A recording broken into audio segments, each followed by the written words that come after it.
For 11 years, the lot on Crane Street sat empty.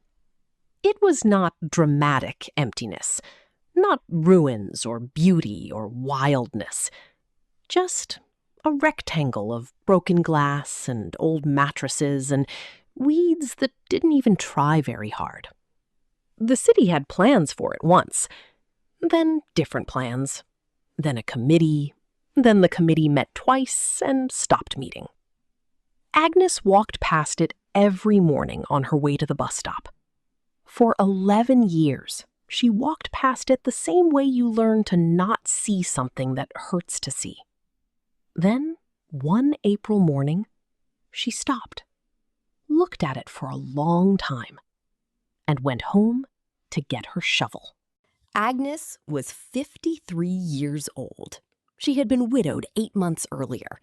Her husband, Gerald, had loved gardens in the abstract way that people love things they mean to do when there's more time. There had not been more time. She had no plan. She had a shovel she found in the back of the shed, a paper bag of mixed seeds from the hardware store that cost $4.50, and a grief that had no particular place to go. The city sent a notice 2 weeks after she started. She read it carefully, then planted tomatoes over it. They sent another. She planted mint. Nobody came to stop her. Nobody helped her. Not yet. By summer, the lot had tomatoes, sunflowers that grew taller than Agnes and seemed slightly smug about it, mint that went absolutely everywhere, over the borders, under the fence, onto the pavement, in the way mint always does when nobody tells it to stop. A boy from the building next door, 8 years old, named Marcus, started coming to water things without being asked. He just showed up one morning with a plastic bottle and started. His mother came the following week. Then the woman from the 3rd floor who nobody on the street had ever actually spoken to, she appeared one Saturday with a pair of gloves and asked where she could help. Agnes pointed. She didn't ask people's names first.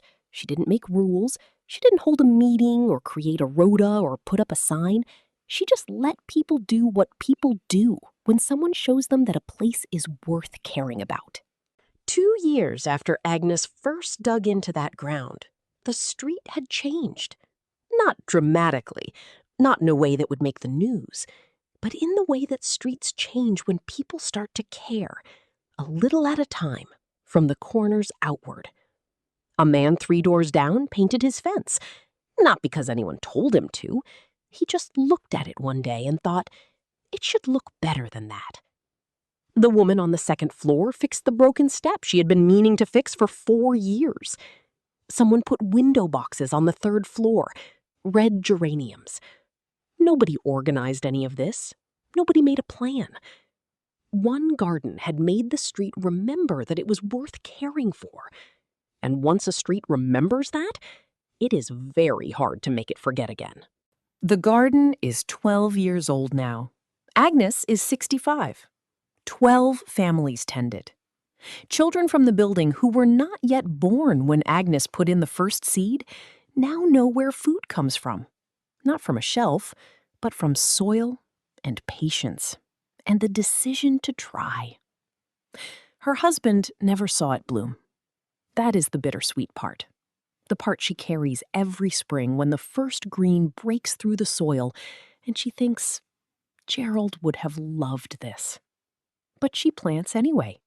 Every spring, she plants one more thing. Not because the garden needs it, not because the neighbors expect it, because she does. Because grief, when it has somewhere to go, becomes something else.